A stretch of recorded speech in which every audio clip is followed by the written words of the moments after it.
Thanks for coming back. Those of you who saw the last video will remember that we made 1,000 layers of Damascus. And today, I originally said we were going to be making a bottle opener for part 2, but I lied a little bit.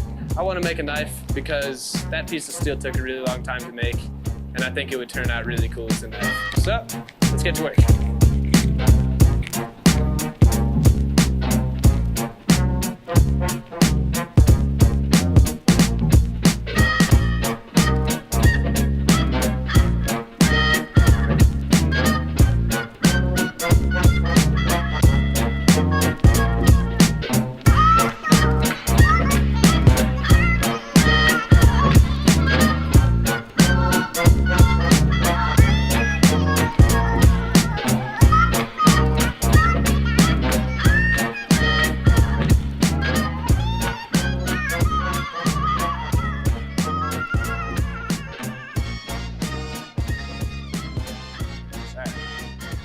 So while that steel is heating up in the fire here, I'm going to go over how we're going to forge this here knife. So we're starting with about a 1/4 inch thick billet, maybe 4 inches long, kind of blocky.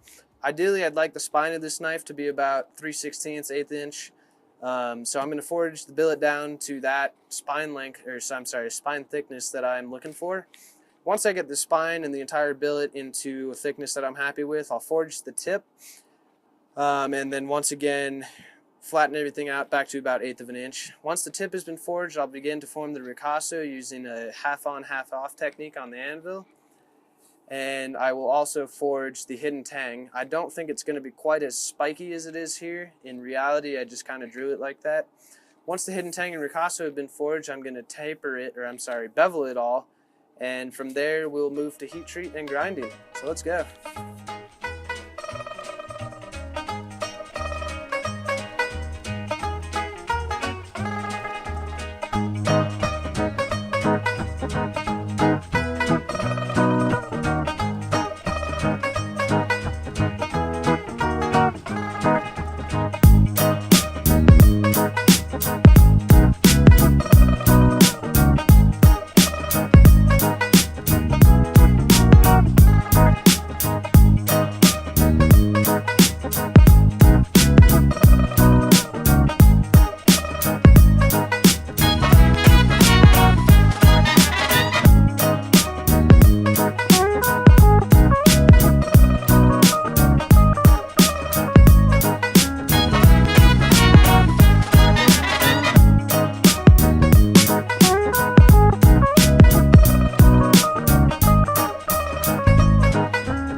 So I've just put the knife back into the forge. It's completely done being forged right now, and it's ready to be annealed.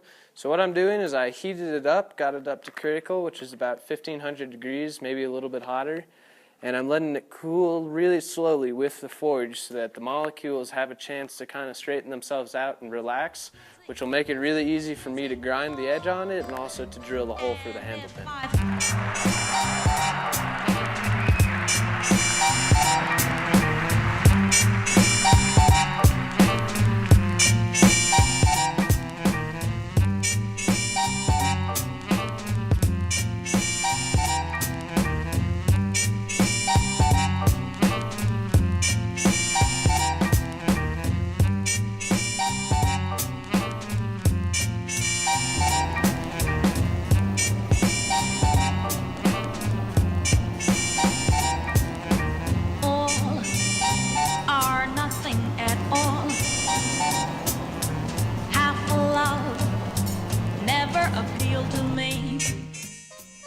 Alright, so we've just finished grinding the knife. We've got it profiled. I put bevels on it and it is pretty much ready for heat treat. But before I do that, I want to make the guard for it. So I just tossed a piece of stainless into the fire. I'm going to smash it down really nice and thin under the press. I'll shape the guard on the grinder, and then I think I'm going to use the mill to drill out where the tang will slide through it. Otherwise, I might just file it by hand, but we'll see. Alright, let's do it.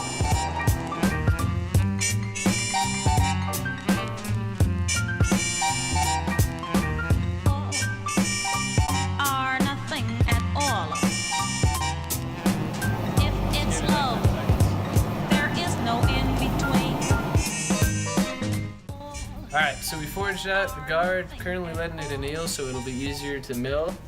And in the meantime, I'm thinking I'm going to start drawing out this handle. Now I've got a drawing somewhere around here, I'll pull it up in a second.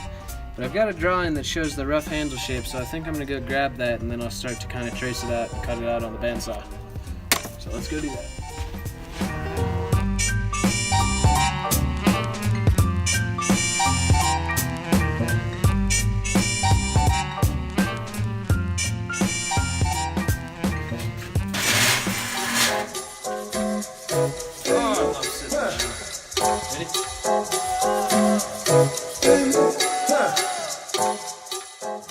So I've got my shape all traced out on my wood here. I'm going to go over to the bandsaw and just kind of give a rough cut around. While your lips down, hips down, they should be up high. You ain't trying to sit down no night. And I know your wrist down, you ain't worried about time. Trying to get a grip now, this gal grab my hand and I told her, I want you and I need you and I got you in your mind. Señorita, I had to come on over cause the Lord call you fine. Señorita, I'm spending so much money on the meter outside. Señorita, that don't even matter cause you're coming with me. Yeah. Good God, that thing sound good. Listen, we gonna do some call and response right here. Let's get it in. Everybody say hi there, oh. Eddie. Come on, sax solo, get it.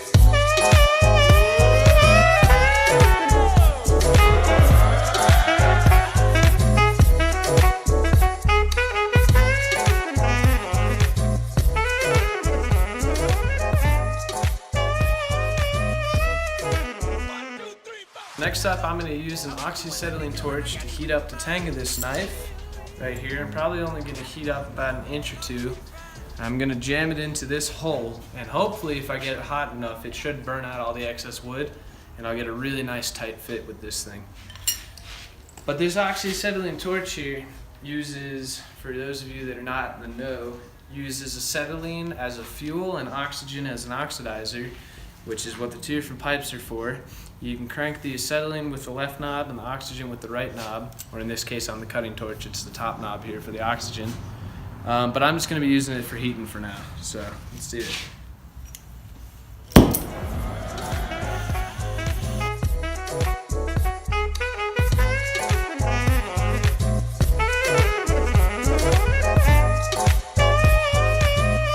Make sure you try not to bend the tang too while it's hot, because it's really easy to get a weird shape when you pull it one way or another.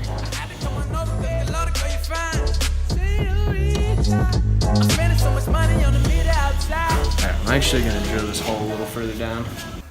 I'm starting to bottom up in the hole, which means there's a lot of extra heat going into the wood, which means it's not going to fit as well. Pro tip, if you need to make a sword handle, get one of these. This one gon' dance on the floor. Yeah.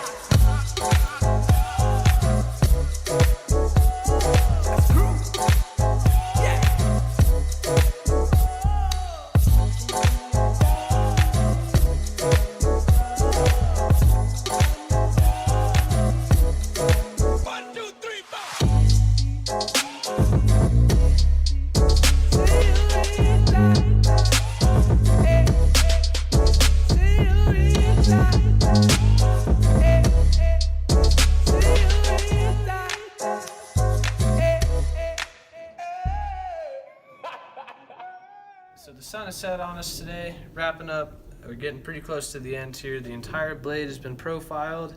Bevels have been added. It's got a little bit of a curve I need to take out of it, but I haven't heat treated it yet, so we'll get there. The plunge lines have been filed in. Tang is all nice. All the corners are really square and sharp. We got the guard here made out of stainless steel forged down. Fits up onto the tang pretty nicely. We burnt in the handle. I think this is going to turn out to be a really cool knife.